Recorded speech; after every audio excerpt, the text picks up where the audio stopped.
चालाक चीता और मेहमान दोस्त एक चमकदार और खुशनुमा जंगल जहां चीता नेको रहता है। इसका घर दरख्तों के नीचे छिपा हुआ है। नेको अपने दोस्तों के साथ खेलता है और वो हमेशा नए खेल के तरीके सोचता रहता है। जंगल में एक नए दोस्त एक कंगारू का जिक्र होता है जो नेको के करीब आता है।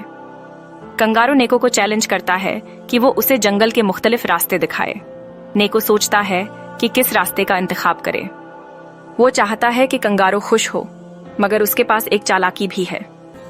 नेको कंगारू को पहला रास्ता दिखाता है जो एक खूबसूरत झील के पास जाता है। झील का मंजर बहुत हसीन है, लेकिन नेको जानता है कि उसका कंगारू दोस्त पानी में उछल सकता है।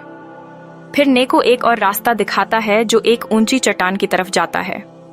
वो चाहता है कि कंगारू को चढ़ाई का चैलेंज मिले। कंगारू चढ़ाई करता है और नेको उसकी मदद करता है। दोनों दोस्त एक दूसरे की मदद करते हैं। आखिरकार नेको और कंगारू एक साथ बैठकर जंगल की खूबसूरती को महसूस करते हैं। नेको समझता है कि दोस्ती का असल मतलब एक दूसरे का साथ देना है।